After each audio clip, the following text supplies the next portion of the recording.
최근 XRP를 둘러싼 여러 소식들이 시장에 상당한 파장을 일으켰습니다. 그래서 오늘 이 시간에는 여러 가지 소문과 기대를 한 걸음 떨어져서 사실관계가 어떻게 되는지 차분하게 팩트체크를 해보는 시간을 갖겠습니다. 바로 이 소식이었죠. 시장이 정말 오랫동안 기다려온 순간이었습니다.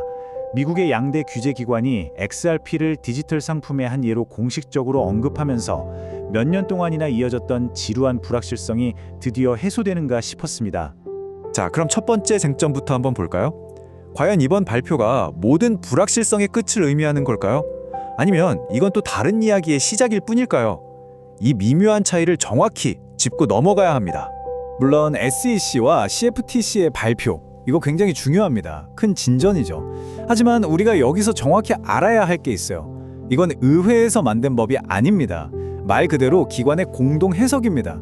이게 무슨 뜻이냐면 공식적인 입장이긴 하지만 나중에 행정부가 바뀌거나 새로운 법이 생기면 언제든 바뀔 수 있다는 거죠.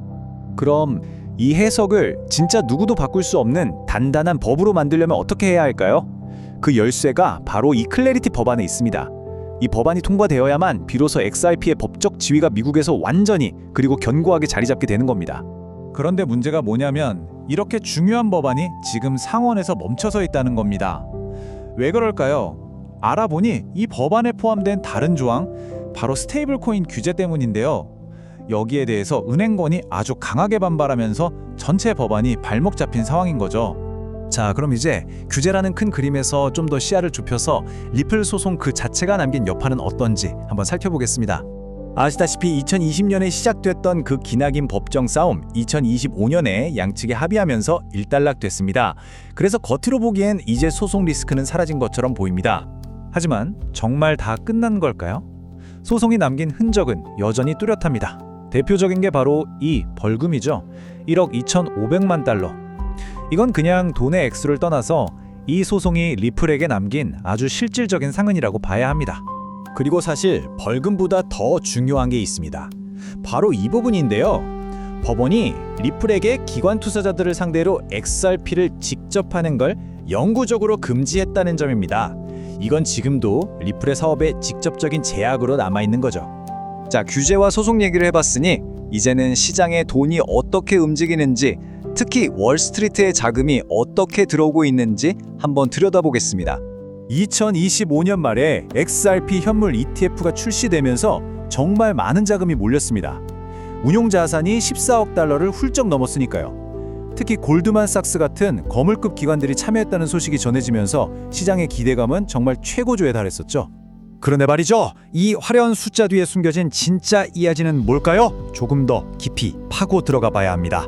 여러 분석 보고서를 보면요, 이 ETF 자금의 상당 부분이 사실은 순수한 기관 자금이 아니라 개인 투자자들의 돈일 수 있다는 지적이 나옵니다. 그리고 또 하나, 3월 들어서면서 자금 유입 속도가 눈에 띄게 줄어들기 시작했어요.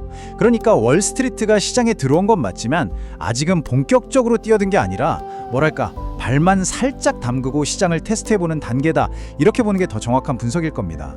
자, 지금까지는 과거부터 현재까지의 상황을 정리해봤습니다. 그럼 이제부터는 앞으로 XRP가 마주해야 할 좀 더 근본적이고 구조적인 리스크들은 뭐가 있을지 살펴보겠습니다. 크게 세 가지를 짚어볼 수 있겠는데요. 첫째는 공급 오버행 문제, 둘째는 리플이 직접 만드는 스테이블 코인 RLUSD와의 관계, 그리고 마지막은 외부의 거대한 경쟁자 아고라 프로젝트입니다. 먼저 공급 문제입니다. 리플이 분기마다 보고서를 내놓는데 그걸 보면 여전히 수백억 개의 XRP가 에스크로, 그러니까 일종의 잠금 계좌에 묶여 있습니다. 이게 매달 정해진 양만큼 시장에 풀릴 수 있다는 건데, 이 막대한 잠재적 공급량은 시장 참여자들이 늘 염두에 둬야 하는 뭐랄까 구조적인 부담 요인이라고 할 수 있죠. 두 번째 리스크는 좀 아이러니합니다. 바로 리플이 직접 만든 스테이블 코인 RLUSD인데요. 여기서 두 가지 시각이 엇갈립니다. 한쪽에서는 이 RLUSD가 결국 XRP의 쓰임새를 뺏어가서 수요를 갉아먹을 거라는 잠식 이론을 주장하고요. 다른 한쪽에서는 오히려 RLUSD가 생태계를 안정시키고 XRP가 브릿지 통화로서 더 많이 쓰이게 만들 거라는 보완 이론을 내세웁니다. 과연 이 둘은 서로를 도와주는 관계가 될까요? 아니면 서로를 잡아먹는 관계가 될까요? 아직은 그 누구도 확신할 수 없는 상황입니다. 그리고 마지막 세 번째, 외부의 경쟁자입니다. 바로 국제결제은행 BIS가 주도하는 아고라 프로젝트인데요. 이건 쉽게 말해 전 세계 중앙은행들이 뭉쳐서 직접 새로운 국제결제망을 만들려는 시도입니다. 리플이 하고자 하는 일과 정면으로 부딪힐 수 있는 아주 거대한 흐름이 형성되고 있는 거죠. 자, 그럼 지금까지의 이야기들을 종합해서 이제 XRP를 바라보는 관점이 어떻게 바뀌어야 하는지 결론을 내려보겠습니다. 핵심은 이겁니다. 이야기가 완전히 바뀌었다는 거죠. 이제 XRP는 소송에서 이길까를 걱정하는 자산이 아닙니다. 시장에서 살아남고 선택받을 수 있을까를 증명해야 하는 채택의 자산으로 그 성격이 바뀐 겁니다. 법정에서의 싸움은 끝났고 이제 시장에서의 진짜 경쟁이 시작된 거죠. 자, 오늘 내용 한번 정리해 볼까요? 첫째, 규제 환경은 확실히 좋아졌지만 아직 법으로 완전히 도장 찍힌 건 아닙니다. 둘째, 소송은 끝났지만 벌금이나 사업 제한 같은 상처는 여전히 남아 있고요. 셋째, 월스트리트 자금이 들어오기 시작했지만 이게 진짜인지 얼마나 오래 갈지는 더 지켜봐야 합니다.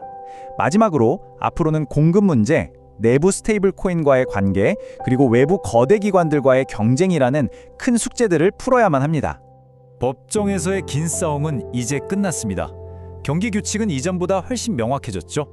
이제 이 새로운 운동장에서 채택을 위한 진짜 경쟁이 시작됐습니다. 과연 이 경쟁의 최종 승자는 누가 될 것인지 그 해답은 이제 시장이 보여줄 것입니다.